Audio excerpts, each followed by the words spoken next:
That's all right, I think I can do it. Jaya Radha Madhava Kunja Bihari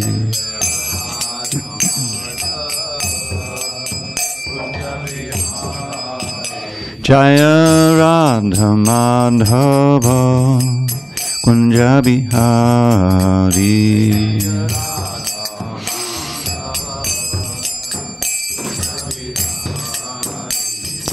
Gopi Janavallabha Girivaradhari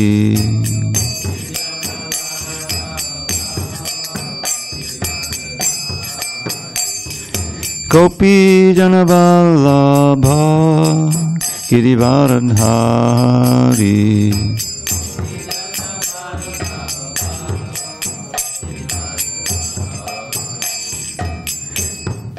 Give me a note.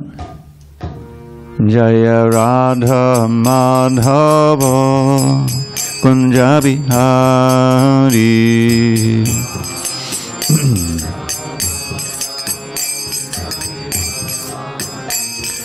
Gopi Janavallabha Girivaradhari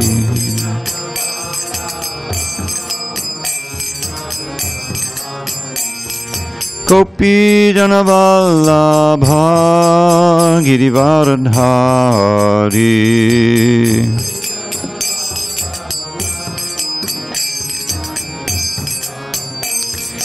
Yashodanandana Brajajana Ranjana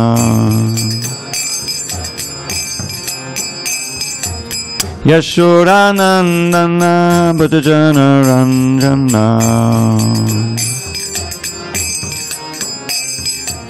Yamuna Tiravanachari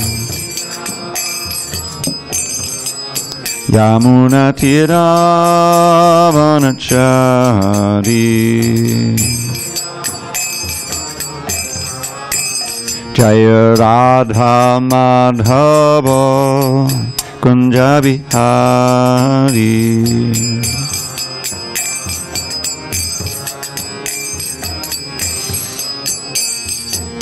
Hare Krishna, Hare Krishna, Krishna Krishna, Hare Hare, Hare Rama, Hare Rama, Rama Rama, Hare Hare.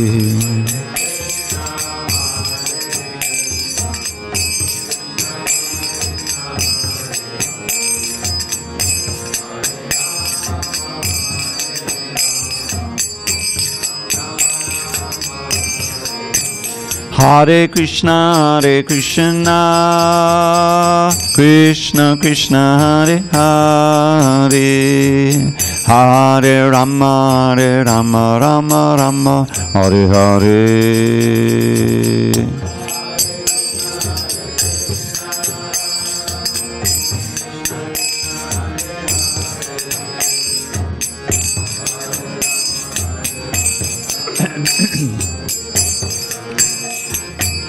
Hare Krishna, Hare Krishna, Krishna Krishna, Hare Hare, Hare Rama, Hare Rama, Rama Rama, Hare Hare, Hare Krishna, Hare Krishna.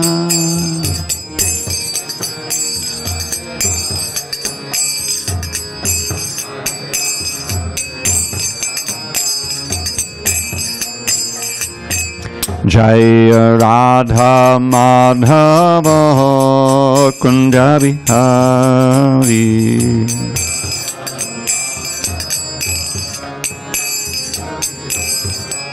Jaya Radha Madhava Kunja Bihari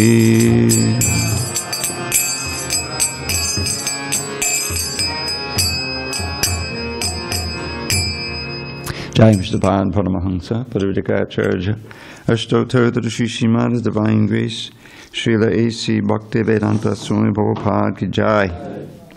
ISKCON BBT Founder Acharya Srila Prabhupada Ki Jai.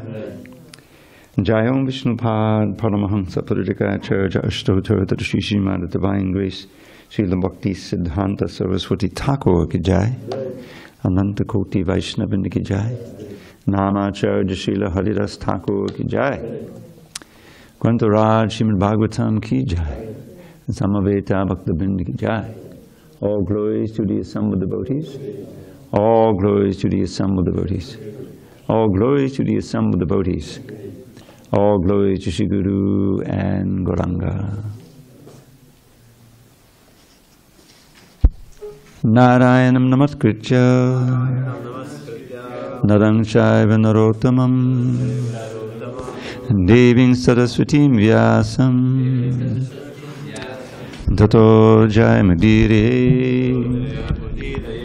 Before reciting the Srimad Bhagavatam, which is our very means of conquest, we should offer our respectful obeisances unto Lord Narayan, the Supreme Personality of Godhead, unto Narayan Rishi, the supremest human being, unto Mother Saraswati, the goddess of learning, unto Srila Vyasadeva, the author, and unto Srila Prabhupada, the translator, commentator, and our spiritual master.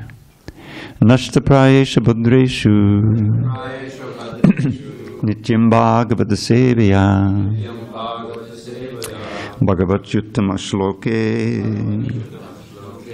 Bhakti Bhavati Naistiki.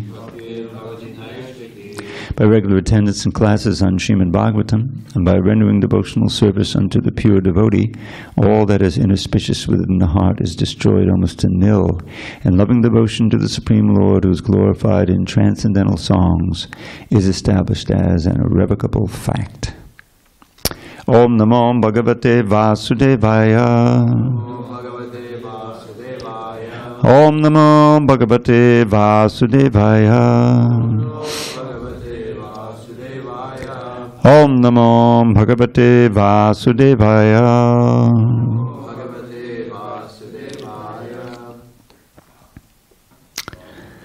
On the second day of January 2023, we're reading from Srimad Bhagavatam, translation and commentary by His Divine Grace A.C. Bhaktivedanta Swami Prabhupada. And we are in Canto 6, Prescribed Duties for Mankind. Text, chapter number 3, Yamaraj instructs his messengers. Text number 33.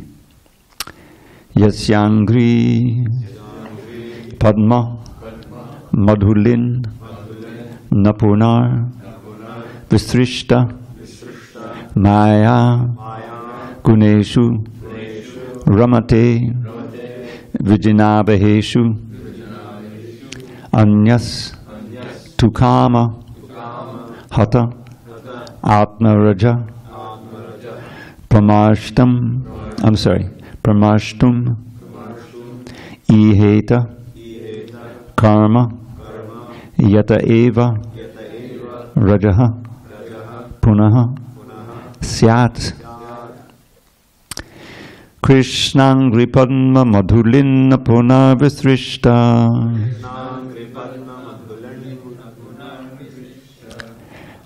Maya Guneshu Ramate Vijinabheshu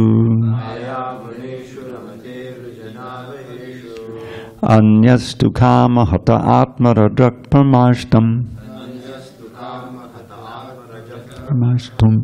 Iheta Karma Yata Eva Rajak Punak Syat Krishnangri Padma Madhulin Punar Visrishta Maya Guneshu Ramate Vijinabheshu Anyastu Kama Hata Atma Rajak Pramashtum Iheta Karma Yata Eva Rajak Punak Syat Krishnangri Padma Madhulin Punar Visrishta Maya Guneshu Ramate Vijinabheshu Anyastu Kama Hata Atma Rajak Pramashtum Iheta Karma Yata Eva Rajak Punak Syat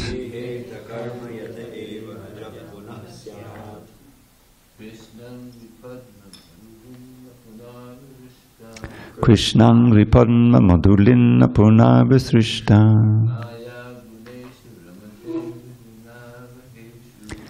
Ya Guneshu Ramate Vijinavaheshu Anyastu Kama Hata Atma Rajak Pramashtum.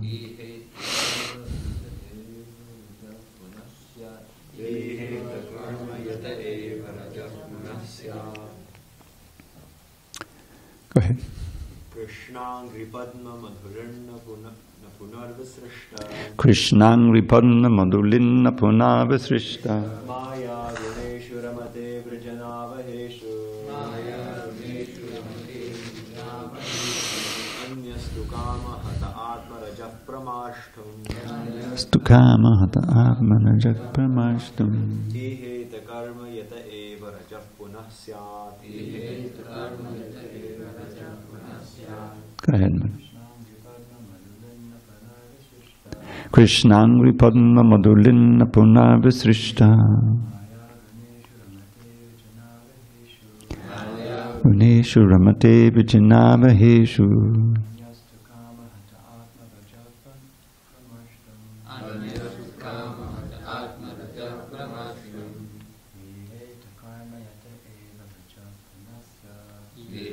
Karma Yata Eva Rajak. Go over and try it. Krishnang Ripadma Madhulinna Punarvisrishta Maya Guneshu Ramate Vijinavaheshu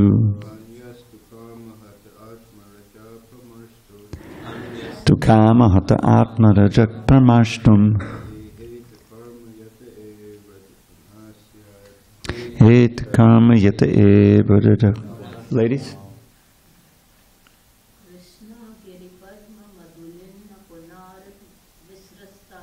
Krishnang Ripadma Madhulinna Punarvisrishta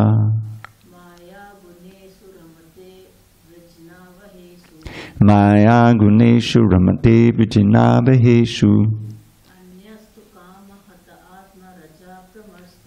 Anyastu Kama Hata Atma Rajak Pramashtum. Ihet Karma Yata Eva Rajak Punaks. Krishna Angri Padma, of the lotus feet of Lord Krishna. Madhu, the honey.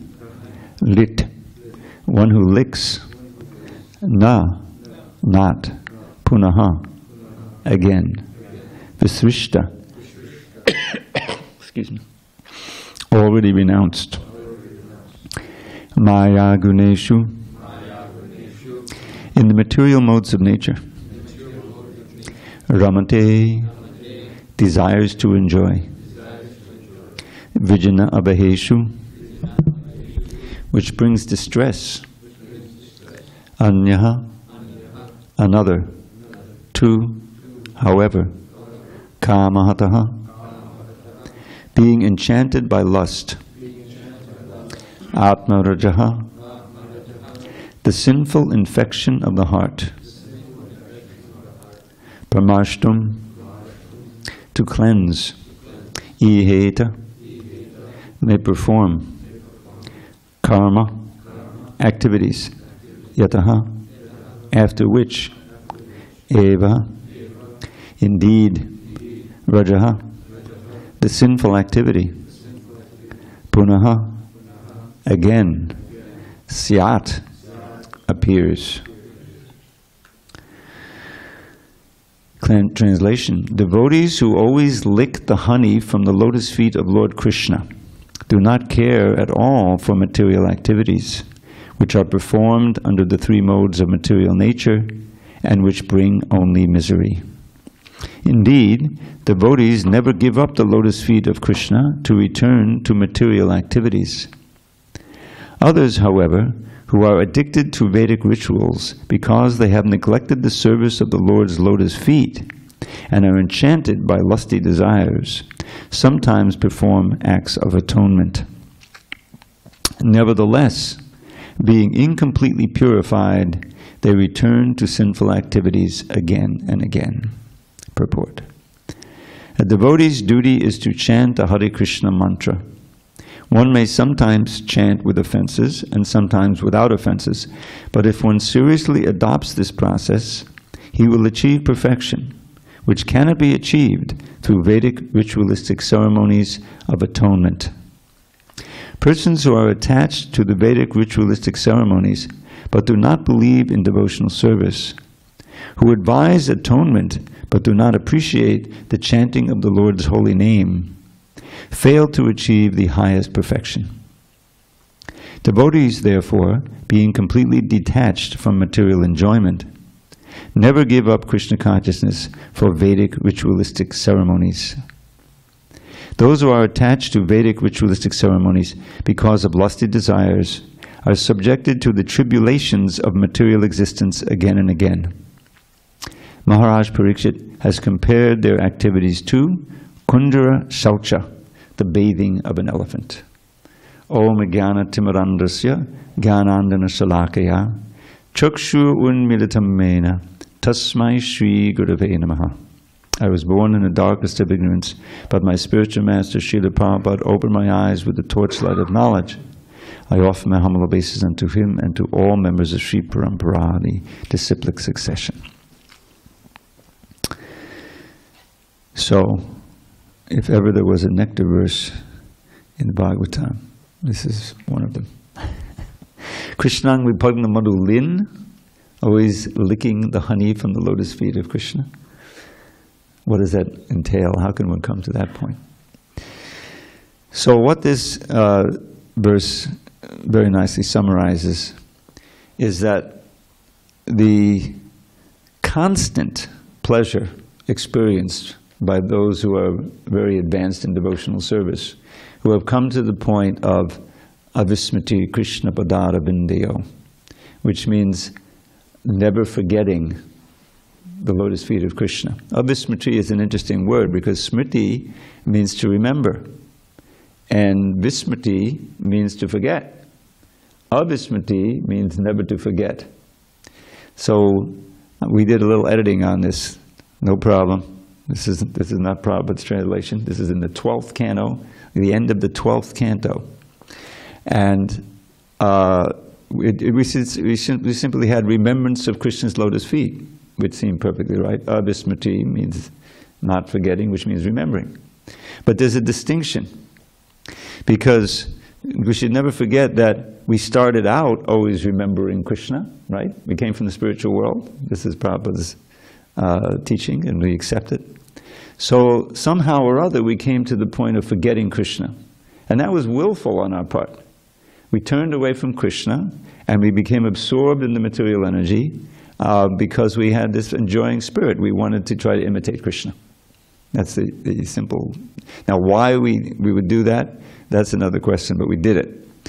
And so we forgot Krishna. We did something in order to forget Krishna, because you can't try to be an enjoyer if you're always thinking the supreme enjoyer is Krishna and I'm very guilty. You want to feel like this is my natural state, that I'm an enjoyer. So that's been going on since time immemorial, since we've been in the material world. And we're trying to now do those things, perform sadhana bhakti, by which we remember Krishna, and we're trying to avoid those things by which we forget Krishna. These are the first two principles of surrender. Anukulyasya sankalpa, pradikulyasya varjanam. The first thing is to accept those things favorable. Well, what's most favorable? Chanting Hare Krishna. Right? Somebody walks into the Hare Krishna movement, into the Hare Krishna temple, or into the storefront, or even into the loft when Prabhupada is, and the whole program is chant Hare Krishna. You know, join us in this chanting, and then listen to the explanation of the Guru, and then chant some more, and then take prasadam.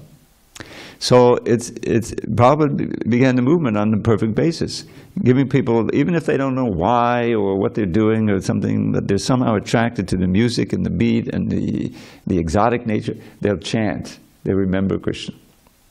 And Prabhupada's fully aware, and we're all fully aware, that then the vast majority of people will then do all kinds of things to help them forget Krishna. But at least they have that beginning, and Krishna recognizes that. And so their whole life is changed, even from just chanting one name. It's so powerful. We've been reading about that. What did Jamal do? He chanted one name at the end there, and his whole life was transformed. So the idea is to come to the point of Krishnangri Padmadolin, always drinking the nectar of, Krishna's lotus feet, which means always chanting Hare Krishna, always serving, owing relish, always, never for a moment not doing it, relishing the rasa. It's interesting that rasa also means juice and taste. So once you're, it's very scientific. Once you're actually experiencing that higher pleasure, and even in the beginning stage, we can experience a little of it, right? That keeps us going and encouraged. So when we learn that, yes, that could be expanded and intensified to always feeling the highest pleasure of remembering Krishna, serving Him externally and internally. In other words, being fully Krishna conscious. Then why would one ever, try to, at that point, to turn away and try to enjoy the horrible swill of sense gratification? A beautiful prayer comes to mind. This is in a book by Rupa Goswami called Leela Chanda, which is a summary of Krishna's Vrindavan Leela, and beautifully composed. I keep telling myself I'm running out of time if I'm going to memorize these verses. There's 18 verses, but some of them are very long, 30, 40, 50 lines long. So there's one verse in there, and the verses between the description of the pastimes relate to the pastimes, to Krishna in that pastime. So this is near the beginning of the book, and Krishna is a calf herd, and he's goes out, and then he kills the Gasura. That's all part of that. And so then there's a prayer after that, and it goes like this. Just to listen to the beautiful Sanskrit. Api spara mode padibada sudako dimadode pudana gramande bahadita balila rasajade. Manovatsak patam vishya vishagate vishati me kripa yashyaturnam damiyatamam tarnakapate. Tarnakapate, O Lord of the calves, he says. So he says, my dear Lord, although the description of your pastimes, the nectarian river of your pastimes is flowing throughout the Puranas headed by Srimad Bhagavatam, the foolish calf of my mind has wandered away from that river, that stream, and has gone into a ditch to drink the poisonous swill of sense gratification, what is it, the Grihamedi Kata. In other words, mundane vibrations. Please take your stick of mercy, O calf herd, and take the calf of my mind and guide him back to that river of nectar. So the idea is that we should be serious about expanding the time in which we're fully remembering Krishna. That's why we have these festivals, why we have the artiks. Okay, I was just asleep, I had this bad dream, I completely forgot Krishna. I know I'm supposed to get up, I can get up. And you come back, and here's beautiful Radha Giridhari greeting you, 4:35, 4:31, and you see them, and now we chant this wonderful prayer, thanking the spiritual master, glorifying the spiritual master for saving us from the fire of material life, and if you think about that prayer, it's very scientific. How he's what's the first Mahaprabhu Kirtan Nritya Gita? How does the mercy come? Oh, he's teaching us to chant and dance, right? And then there's deity worship. Right? And there's the temples and places. Okay, he's expert in doing it himself, and he teaches us how to do it. And then when you have deity worship, what do you got? Prasadam. This is all. this is Hare Krishna movement. Prabhupada practically designed it from this prayer. And then it goes into the internal, understanding of the guru, how he's relishing. He desires to relish, and he relishes at every moment Radha and Krishna pastimes, and he's in his original form, helping Radha and Krishna enjoy, and so forth. Then, super heavy verses at the end. Sakshat Dhrit Vena Samastashat. All the Shastras and all the sages declare that the spiritual master is non-different from the Lord, should be worshipped on the same level as the Lord. In other words, we should feel that, oh, this is, Krishna in the form of the Guru has come so that I can get good instruction and get chastised, and so that I can do the right thing. In other words, it's pure mercy. And then, critical verse at the end. Yasya prasadat bhagavat prasado. By pleasing the spiritual master, getting his grace, one gets the grace of Krishna. Yasya prasadat nagati katopi. Without the grace of the Guru, there's no means of advancement. So this is, practically the outline of the Krishna consciousness movement, and that's all there. Meditating, you're fully awake, relishing the nectar of the deities, and then should be thinking about the meaning of that wonderful prayer, that song by Vishwanath Chakravarti. So all of this is meant to help us gradually become purified. All the elements of the morning program and everything we do. The whole movement is designed to give us things to do by which we can sustain ourselves, but most importantly, engage in the service of Krishna. Everyone has duties to perform, and it's all in relation to Krishna. Taking care of the temple, is the deity worship, going out, preaching, studying, everything. Everything is meant to help us remember Krishna. And that remembrance of Krishna should deepen more and more so that we're relishing everything about the holy name, the form, the association, and this, of course, it's kind of a metaphor, but it doesn't have to be ultimately licking the honey from the lotus feet of Krishna. So that means that experiencing the highest bliss. Where is there any chance in that state of being tempted by material, so-called pleasure? It isn't there. The taste is no longer there. That vairagya is an essential part of and Prabhupada would even say that's a measure of how advanced you are, by how much you're detached from even the taste for sense gratification. Can you imagine how wonderful that would be? But it's possible only when you expand more and more your taste for Krishna consciousness, for everything related to Krishna. And it's really nice to study this ladder from faith to love that Rupa Goswami has outlined near the beginning of Bhakti Rasamrita, that was quoted in the purport in the Bhagavad Gita. I think it also appears in the CC, so you can see this in Adav Shraddha Tatak Saru Sangha Tapadana Kriya Tato Nartadi Visa Tato Nishta Ruchi Tata.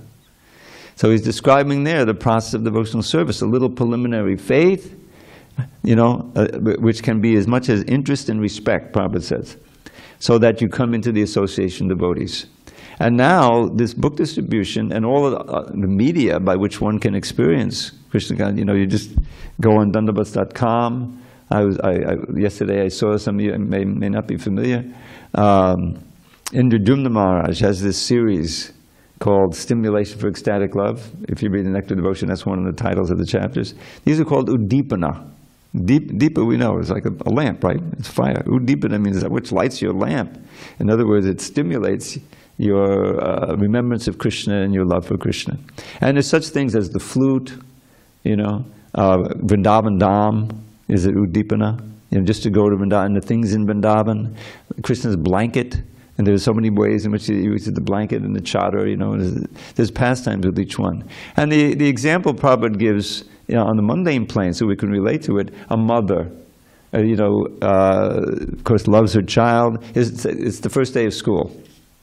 So the child is now, in kindergarten, and the mother is alone, So she's going into the room and cleaning up. Oh, there's the shoes that my child wore. I've noticed these ones are now, he outgrew these. And so they live in there. And her heart, tears come, I remember, those times. In other words, she doesn't love the shoes, she loves the child, but it stimulates remembrance of the child, and the love is there. So that's meant to happen with Krishna also. So that's there on dandabats.com. You press the right buttons, and there's Indra Swami usually in Vrindavan recounting that, and there's so much other nectar. It's all what we choose to allow to enter into our consciousness. So I wanted to, if you'll allow me, since we're coming to the end of this, there's a passage, again in that 12th chapter, I quoted that of Smriti, and there's 8 verses that are very pertinent to all that we've just been reading, about the glories of Krishna Katha. and how those Vedic teachings and everything which are devoid of bhakti, you know, the Karma Kanda section of the Vedas, don't look very well. Bhava bharjatam nashobhate, this verse. So if you allow me, I'm going to just read the translations, and you'll see how pertinent this is to what we've been discussing. Okay, so the first word in this series is Ashtaka, right near the end of Bhagavatam, 12:12:48. Sankirtyamana. It's all about Sankirtan. When people properly glorify the Supreme Lord or simply hear about His power, the Lord personally enters their hearts and cleanses away every trace of misfortune, just as the sun removes the darkness or as a powerful wind drives away the clouds. So as in many places in Bhagavatam and Bhagavad Gita, the teaching is by contrast. So he's going to tell, now he says, okay, they properly hear and glorify, it means from a proper source, pure devotee, pure books. On the other hand, words that do not describe the transcendental personality of Godhead, but instead deal with temporary matters, are simply false and useless. Only those words that manifest the transcendental qualities of the Lord are actually truthful, auspicious, and pious. And now comes one of my favorites, verse and a half, glorifying the Lord. Those words that describe the glories of the all-attractive, all-famous personality of Godhead are attractive, relishable, and ever fresh. Tadeva ramyam ruchidam nabang nabam. Indeed, such words are a perpetual festival for the mind, and they dry up the ocean of misery. Now, if you're always drinking that, where is the scope to get attracted to sense gratification? On the other hand, now some of you may remember this verse, Nayad vachas chitta badang hare yasho jagat pavitram paganita karachit. This is a little variety. Tadvangshatirtam natohangsa sevitam yatrachatas tattva hisadavo mala. Almost identical to the one in the 5th chapter, 1st canto.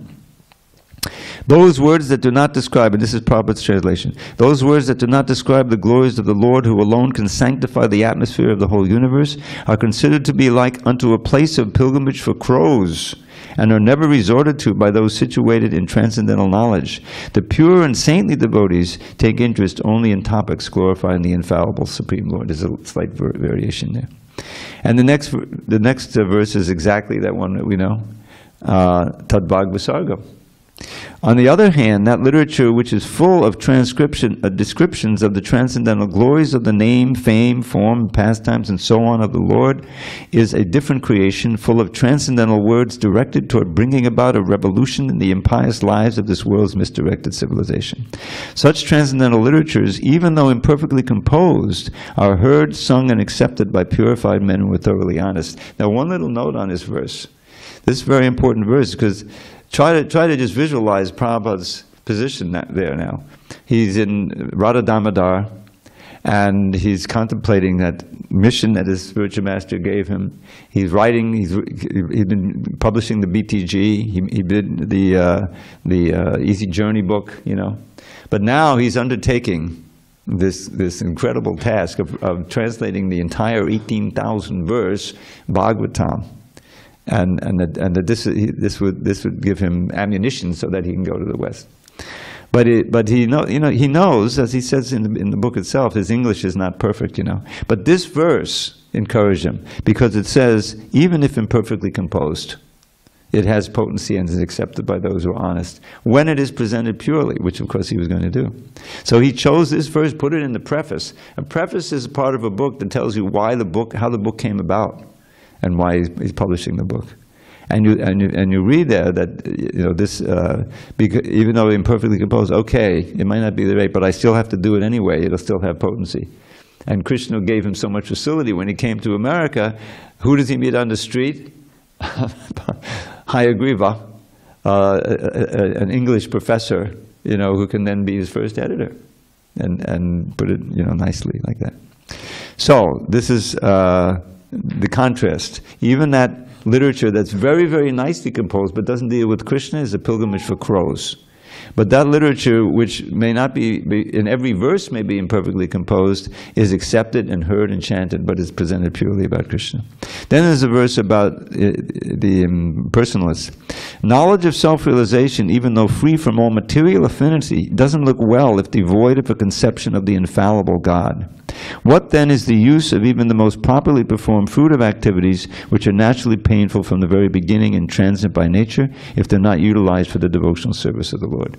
And this includes all of these sacrifices and everything to the gods to go. This is the Yamimam Pushpitam Vacham Papadantra Dipashyata. This is in the Bhagavad Gita. Krishna is deriding this. Very flowery words of the Vedas describing the heavenly planets and all these things that you can get. He says, they say there's no more than this. But this is all motivated by material desire. What's the famous verse that comes after these two verses? Bhogaishraya pasaktanam taya pudita chetasam vyavasayatmaka buddhi ekeha kudanandana. In order to practice bhakti, one has to come to that point of vyavasayatmaka buddhi. One point of determination. So that mind is not flickering, going here and there. So those who are too much attached to material opulence and material enjoyment, and whose mind is bewildered by such things, cannot attain that one-pointed focus that Prabhupada glorifies. And he accepted this Vishwanath Chakravarti. He said, this means accepting the order of the spiritual master as one's life and soul. So that's exactly what happened to Ajamil. He got attacked actually, but attracted to this bhoga, this sex attraction, and he couldn't shake it in his mind. He didn't have the spiritual assets to cry out to Krishna, please save me. You know, that famous scene in Prabhupada's riding in the train. He went all over selling his pharmaceuticals, you know. And there's some, you know, society girls, let's call them society girls, Prabhupada's euphemism, sat down next to him on the train and made it clear what, you know, let's do it. You know, I mean, we're in business. And he didn't want any part of it. He just closed his eyes, chanted as loud as he could, Hare Krishna, Hare Krishna, Hare Krishna, Hare Krishna. He got up, he opened his eyes, she was gone. You know, that's the proper response of a serious devotee. First of all, to pray to Krishna ardently as we chant, you know, please engage me in your service, please increase my taste for you, O holy name. And there's prayers like that. Agadamana Yashoda Nandano Nandasunu Kamananahina Gopi Chandra Vrindavanindra Panadakadana Krishna Vityanika Swarupi Try Mamadataduchai Vardatam Nama Deha. It's a prayer to the holy name. It says you have many different forms. Let's see if you can understand them. Agadamana, you who killed the Aghasura demon. Yashoda Nandana, Nandasunu. Kamalanayana, you of the lotus eyes.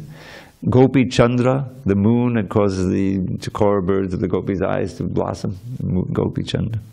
Vrindavanendra, the Lord of Vrindavan. And I love this one. Pranata Karuna, you who are most compassionate and merciful to the surrendered souls. I was thinking some mother could say, yeah, Pranata Karuna Das, that's your name. Pranata Karuna. And of course Krishna. You have unlimited names. Oh holy name, please increase my attachment to you, attraction to you more and more. You can pray like that. You know, that's our saving grace. The more we become purified, so the holy name is just like the nectar of Krishna's lotus feet. That you can taste it at every moment. Tunde tanda banita ting. Very nice verse by Rupa Goswami. I wish I had millions of mouths, of tongues to taste the holy name. Imagine how sweet that would be. You know? And where is the scope for the temptation for sense gratification? You're completely protected. That's what this whole pastime is actually about. So then this describes, you know, impersonal, nice karma, okay, I'm not fruitive, you know, but it's devoid of any achyuta bhava, of any attraction to achyuta. Doesn't look very well. Nashobhate. What to speak of so-called auspicious activities that are not related to bhakti. You know, they just, at best they take you to heavenly planet, then you come back down again. So then the last two verses. The great endeavor one undergoes in executing the ordinary social and religious duties of the Varnashram system, in performing austerities and in hearing from the Vedas, culminates only in the achievement of mundane fame and opulence. That's as far as you can get. That can be on the heavenly planets, but it comes to an end and you come back down. You haven't gone 1 inch. And you've wasted time. On the other hand, and this is the final verse. I understand this was one of the favorites of Bhakti Siddhanta Saraswati. I heard also Prabhupada quote the first line. Avismati Krishna Badada Vindayo Chinotya Badhani Chashantanoti Sattvasya Shuddhim Padamatma Bhaktim Jnanam Chivigyana Viraga Yuktam. This is 12:55. Remembrance, or let's say this, constant remembrance of Lord Krishna's lotus feet destroys everything inauspicious and awards the greatest good fortune. It purifies the heart and bestows devotion for the Supreme Lord, along with knowledge enriched with realization and renunciation. Renunciation here being vairagya, or detachment. So this is what we're all about, coming to the point of constant remembrance. And you remember when Ajamil was saved, he had this whole soliloquy, if you will, of repentance, of recounting how far he had gone and praying for forgiveness. He didn't have that when he was under the spell, but when he was delivered by the Vishnu Dutas and he was enlightened, his intelligence was purified, he was so grateful, obviously.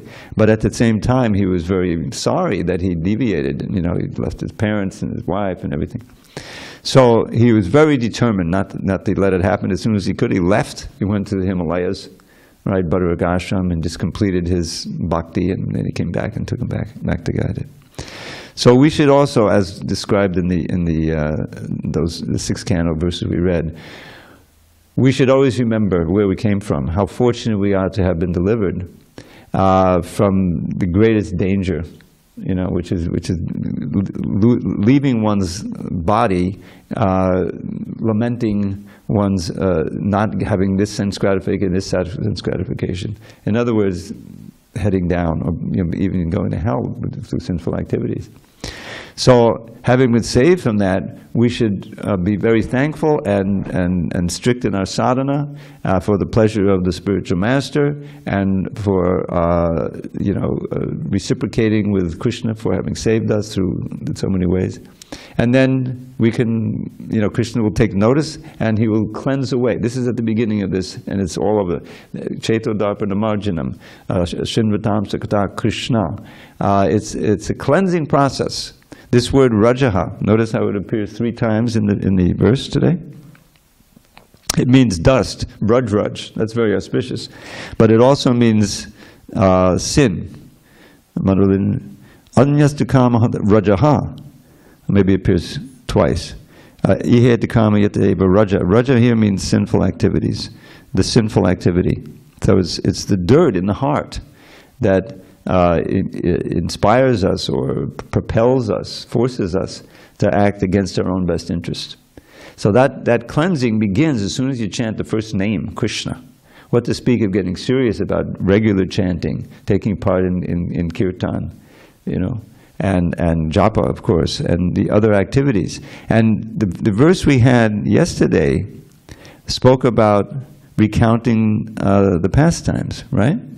One who constantly hears and chants the holy name of the Lord and hears and chants about his activities.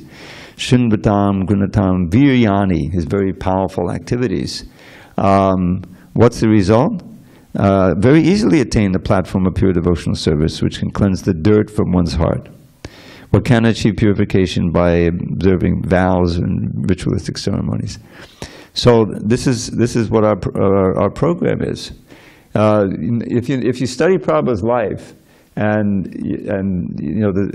as he took sannyas and everything, he was constantly glorifying the Lord. He's writing his articles for BTG, he's writing his Bhagavatam, he's meeting with people, he's glorifying the Bhagavatam, trying to distribute it. And when he came to America and then the whole movement started, it was just, that's what he had, limited time. He would get up in the middle of the night when it was quiet, and write his books. And then when the time came, he would meet people in the morning, he would chant his rounds, he would go up. He's constantly glorifying the Lord.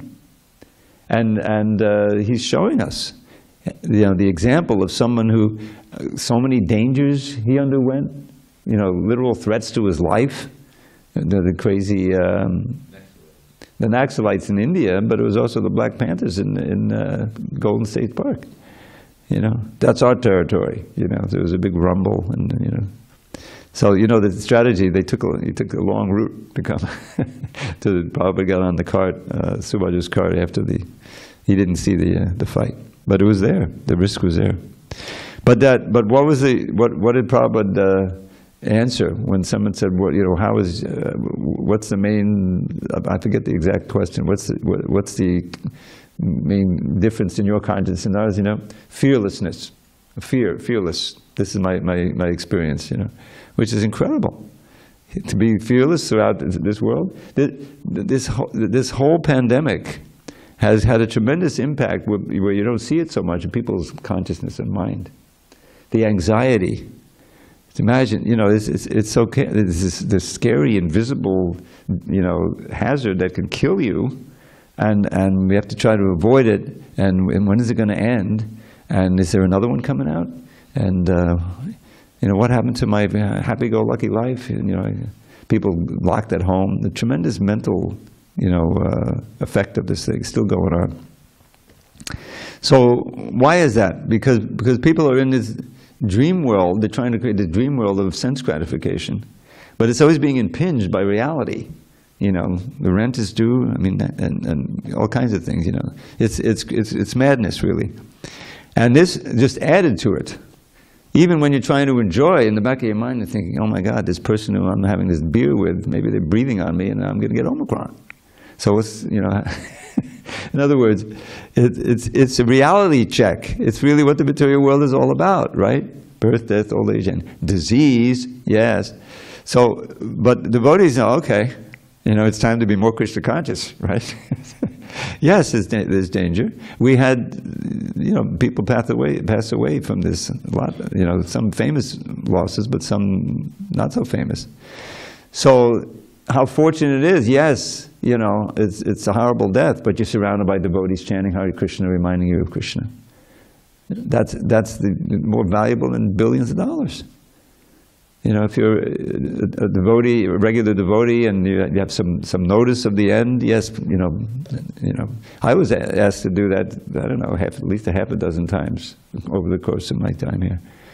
I remember one gentleman, I didn't even know him very well, but he's a shade devotee, Prabhupada disciple, says, "Oh, so-and-so is in the hospital, it looks pretty bleak." Mahabharata came in, and he needed a garland, and he just took Prabhupada's garland to take to him, and I said, "All right, I'll be there," and I went to get a car, but I took a longer route. I said, "Oh my God, I should have taken the other." And I finally ran up to the hospital room, and there was this devotee who used to be here many years, Kanka. She was a registered nurse, and she was there. His former wife and 2 daughters were there, grown up, and no, actually, I was the one who was told by Mahabharata, and I took the garland. So I came in with the garland, and they put the garland around him. And Makanka was already like holding his, had her hand on his neck to see if when he has expired, he's about to go, So I started chanting. Within 2 minutes, he was gone. He was waiting for that garland. He knew it was coming. But it was, it wasn't the best circumstances, but he had devotees with him who were chanting, and then others, anyway, I'm not going to go through them. But you can see that there's a certain peace. I remember, just to recount one time, Padmavati, you remember Padmavati? And she was a serious devotee. She lived nearby. She would come. She helped to redo Prabhupada's Vyasasan, many services. But she had COPD. Those of you know what that is. This chronic obstructive pulmonary disease. There's different varieties of diseases that fit under that. She had been a smoker. She joined late in her 40s, Anyway, so she had various crises. Eventually she started coming to the temple. She had to carry oxygen. It was the whole thing. So she calls me and says, I'm going to the hospital. What's the matter? I said, I can't breathe, naturally. So she said, this looks like it. It was a Kadashi. It was in 2011. It's now 12 years already, in January, this time of the year. And so I got over there, and Raj Chandranandana was there. He was there for many of these. And you know who else was there? Ladli and Vrajavadu. The Vrajavadu herself was like 98 years old, and her health wasn't bad, but she came over there and she chanted for a while, then they had to leave because of her health issues. So Raj and I were chanting. And then her children came, her grown-up children. She had children scattered around America. Maybe some of you have heard this before, but there's a few who haven't. And so they came in, well, it's time. You know, she was on all these machines and everything. And they asked us to leave. We said, well, it would really be auspicious if she could hear the holy name and we could chant. He said, no, you know, it wanted to be a family thing. So they came in. And okay, so we went a couple of doors down and we sat. There was a waiting room, and Raja and I were chanting Hare Krishna, praying. After about 15 minutes, one of the sons came in to the room. He said, you better come back and chant. She's not leaving, you know. They took all the machines off and she's hanging on, you know. So we went in there and we chanted, and 2 minutes later her whole face changed. She became very peaceful, and she just stopped struggling and she left. You know. So this is, you know, it's a sobering thought, but after all, that's what it's all about, to be able to remember Krishna and to have people around you who will help you remember Krishna. And Jayananda, I wasn't there, but I was in LA at the time. You know, he had so many devotees helping him. You know, so this is the real life. And you know, we've just been reading about this near-death experience. So Jamil was on his deathbed, and he was saved by his attraction to his son and his naming him Narayan in his previous life. You know, and he was able to chant the name. So that this chanting is so key, and this.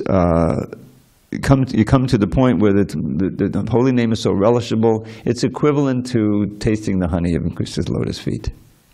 And we should aspire to become more and more pure so that we can experience these things. We can experience the nectar of Krishna consciousness at every moment. And then we're not going to worry about attraction to material things, you know, that's finished. But simply about increasing more and more our experience and our helping others to taste this, you know, which is the only medicine for birth and death, is Krishna consciousness. All right, I'll end there. And I kind of got over, sorry. But any questions, comments, locally or remote? All right, I'll give you one more shloka. And this one is something it's about Krishna's lotus feet, but not this flavor of the honey, but the fragrance. Second to last verse of the entire CC. And it's about the fragrance of Giridhari's lotus feet. Listen for the name. It's a little different pronunciation. Padimalavasat bhuvanam Padimalavasat bhuvanam swadasodmara sarasindharolambam giridadichadanambodham giridadichadanambodham karkadadasakasami hate hatam. Where's Rasika? Your name is in it. So, Padimalavasat bhuvanam means the fragrance of Krishna's lotus feet. Giridhari chadanambojam. Chadanambojam means lotus feet. Giridhari means Giridhara means Giridhari, same meaning. It's spreading throughout the whole world. In other words, those who've refined their senses, purified their senses by devotional service, can experience these sweet elements of Krishna everywhere that they look. They always experience Krishna's presence everywhere. And the devotees, the Rasika devotees who can taste these things, they're just like bees. And they're always relishing that nectar. They're relishing their own rasa in relation to that nectar. So how could any of them ever give up that remembrance? In other words, they're experiencing such things at every moment. So this is the state. Of course, this is Krishna's Kaviraj describing the highest devotees, Lord Chaitanya, as they're experiencing. But that's the line we're in, and we should aspire to reach for that platform. And then everything, you know, that we do can be saturated with that Krishna Bhakti. And we don't want to, you know, drink the poisonous swill of sense gratification anymore. The mind is no longer attracted. Okay, no questions. Hare Krishna. Oh, we have Vijay Krishna. Go ahead, Prabhu. Dravida Prabhu, thank you very much. You're very kind and about pronouns. Can you recite again the last sentence of the translation, please? Okay, I could do that. Just give me a second here. All right, I'm sorry.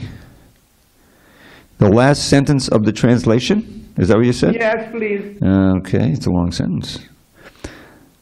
Nevertheless, being incompletely purified, they return to sinful activities again and again.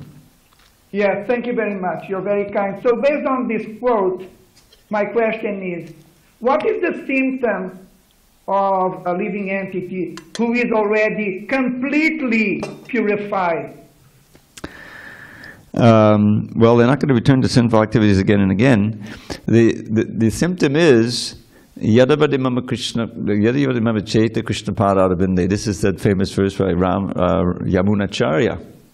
Is that even if you happen to remember some sinful sense gratification, it doesn't disturb your mind in the sense of tempt you to do it again, but rather you spit at the thought.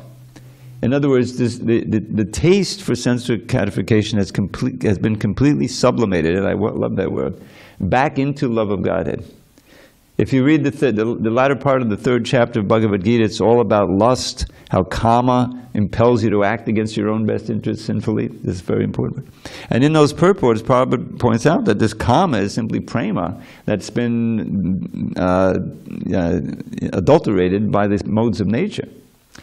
And once that happens, it's very difficult, to get it back. But it is possible, even for a late beginner.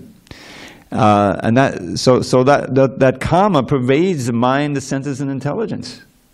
There's desires in the mind, there's the senses. The senses get addicted to something, and even though you don't want to do it, you have to do it. Cigarettes can be that way.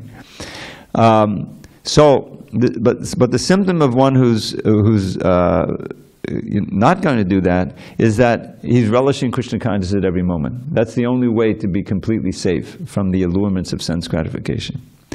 And so that's why it says incompletely purified. Don't forget that in our original state, we're pure devotees. We're relishing our rasa with Krishna at every moment, and immersed in bliss. So there should be no possibility of falling down. And once we go back, you're not going to fall down. Krishna promises. There'll be, once burned, twice shy. I tried that one time, forget it. That's the impression I get from the way Prabhupada describes it. But if one is completely purified, his natural state of relishing Krishna consciousness at every moment is manifest, even in this body, and there's no possible return to sinful activities again. It's a great place to be. That's the place of peace. Vihaya kama nyaksavan pumanchadin nikspraha nemamon arahankaras sashantim marigachati. Second to last verse of the 2nd chapter of Bhagavad Gita. Where real peace means you've given up all material desires. Your only desire is to serve Krishna. That's real desirelessness. And that's real safety from fall down. Is that okay, Prabhu?